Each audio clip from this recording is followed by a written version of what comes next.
ओम नमः शिवाय।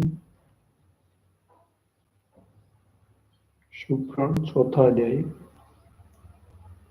इतना कहकर फिर सूत जी बोले कि हे शौनक, यह नारद का प्रश्न सुनकर ब्रह्मा प्रेम में ऐसे मग्न हुए कि आंखों से आंसू की धारा बहने लगी। उनको तन मन, स्त्री पुत्र, घर और द्वार की कुछ सुधि न रही। बड़ी देर के पीछे चेत में आकर शिव शिव कहते हुए और शिव का ध्यान करते हंसकर बोले कि तुमको धन्य है, धन्य है। तुमने हमारा सारा कुल मुक्त कर दिया, क्योंकि तुमको सदा शिव की भक्ति उपजी है। ऐसी प्रशंसा करके ब्रह्मा ने नारद के प्रश्न का उत्तर दिया कि हम पहले सदाशिव के निर्गुण चरित्र अपनी बुद्धि के अनुसार वर्णन करेंगे, फिर सदाशिव की सगुण महिमा करके प्रकट हो कि जब कोई सृष्टि का चिन्ह भी न था, तब निर्गुण ब्रह्म सच्चिदानंद ही थे। वह सत्य है, अनंतर परमानंद है। उनका मन और वचन उनके अधीन है। उनका कोई नाम रूप नहीं है, न ही वे सूक्ष्म हैं, न स्थूल हैं, न बड़े न छोटे, न उनमें न्यूनता है, न उच्चता, और न ही वे किसी के अधिकारी हैं। वे माया और पाप से अलग हैं। जीवा सब कुछ पढ़ते हैं, बिना त्वचा ठंडे व गर्म विवेक रखते हैं, बिना हाथ के सर्व कार्य करते हैं, बिना पांव के बेपरिश्रम संपूर्ण सृष्टि में घूमते हैं, लिंग बिना सर्व सृष्टि उपजाते हैं, बिना गुदा मल दूर करते हैं। जिस स्वामी की ऐसी चित्र बातें हैं, उसकी सृष्टि किस प्रकार वर्णन हो सकती है। ऐसे स्वामी निर्गुण स्वरूप सदाशिव ने यह इच्छा की कि हम एक अनेक हो जावें। यह विचार कर सगुण हो गए। ऐसे निर्गुण और सगुण स्वरूप में कुछ अंतर नहीं है, सो हम सगुण स्वरूप का वर्णन करते हैं, जिनके श्रवण से सर्व पाप नष्ट हो जाते हैं। वह सब कर्मों का देखने वाला है। उसने विष्णु और ब्रह्मा को उपजाया। वही सब कर्मों का साक्षी और प्रतिष्ठित विराट रूप है। शिव शंकर हरनाथ महेश परम देव जगदीश परमेश्वर परमात्मा ब्रह्म गिरीश शंभु सदाशिव अनीश विबुद्ध पार्वतीपति त्रिशूल पाणि चक्री ईश्वर शुद्धदाता आदि उसके अनेक। वे संपूर्ण सृष्टि के कर्ता, भक्तों को हर्ष देने वाले उमापति भगवान परमानंद, सूर्य चंद्रमा आदि हजारों गुणों से भरे हुए संपूर्ण सृष्टि सब्जी सात शक्ति सूर्योपासक रवि गणपत्य उसी को विनायक जानते हैं।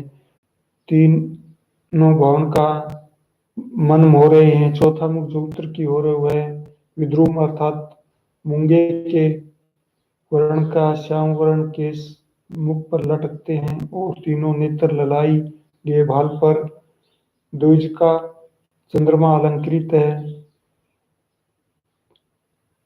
पांचवा मुख जो नीचे को है वह अपने भक्तों में प्रसन्नता उपजाते हैं। उनके तीनों नेत्र कमल पुष्प के सदृश खिले हुए हैं। श्वेत वर्ण अति सुंदर चंद्रमा की एक लकीर भाल पर, जिसकी उपमा वर्णन नहीं हो सकती, विराजमान है।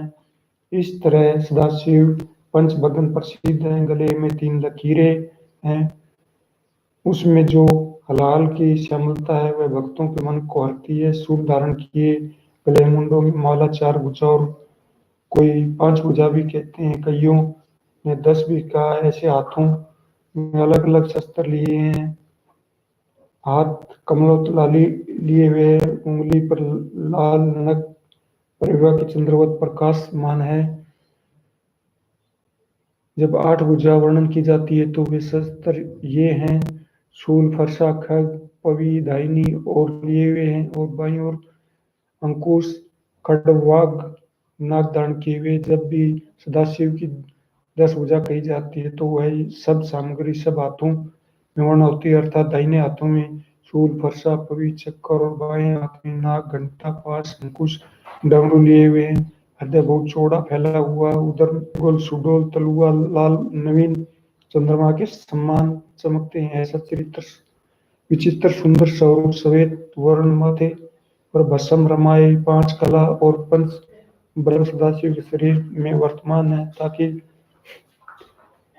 शक्ति भी तीनों शक्ति भी शरीर से जुदा नहीं, और 5 या 6 अक्षर से सदा शिव का शरीर है। ऐसे पवित्र संपूर्ण कला समेत सदाशिव के स्वरूप को बड़े बड़े तपस्वी और मुनि छल रहित ध्यान करते हैं। जैसे कि बहुत रूप सदाशिव के हैं, उसी तरह के उनके ध्यान भी असंख्य हैं। उसके जानने वाले बहुत ही कम पाए जाते हैं। ऐसे सदाशिव की महिमा और रूप नाम असंख्य है, जिनको वेद पुराण तपस्वी भी नहीं जान सकते। मूर्ख भी सदाशिव की कृपा से बेशरम बेपरिश्रम यह रूप देख लेते हैं, जैसा कि व्याघ्र और गणिका आदि जो मुक्ति पा चुके हैं, इस बात की साक्षी वेद और पुराण देते हैं। यह महाराज बिना प्रेम दिखाई नहीं देते, संसार भर में वही प्रकट है। गज और गणिका के सदस्य असंख्य मूर्ख महापापी जो वेद का नाम भी जानते न थे, सदाशिव की दया दृष्टि से मुक्ति पा चुके। ऐसे सदाशिव का कौन वर्णन कर सकता है। सदाशिव ने शक्ति को अपने आनंद के लिए उपजाया, अर्थात सदाशिव की महाशक्ति ने शरीर से प्रादुर्भाव होकर अपना तेज स्वरूप प्रकट किया, और जो षोडश श्रृंगार के शरीर श्याम कमल सदृश नरम और श्याम ही केसर पुष्पवत केसर ही कल्पवा विद्युत के सदृश विचार करते हैं। यह सदाशिव की आसक्ति ब्रह्मा विष्णु की माता और सृष्टि के होने का कारण है। सबकी स्वामी सदाशिव की स्त्री, जिसका आदि किसी को मालूम नहीं, जो वह संसार में है, और जहाँ तक कि वचन और मन की शक्ति है, वह सब इसी की कृपा से है। कई इन्हें सदाशिव दोनों रूप और शक्ति को प्रकृति पुरुष कहते हैं। इस बात में संदेह न करना चाहिए, वरन विश्वास करना उचित है। जो कुछ सदाशिव चाहते हैं वही होता है।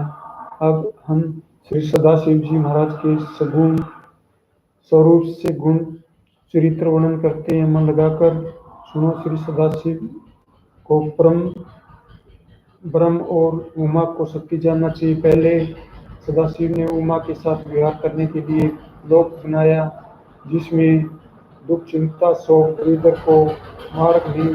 वह लोक परम करणीय मनोहर, और उस स्थान को किसी समय पर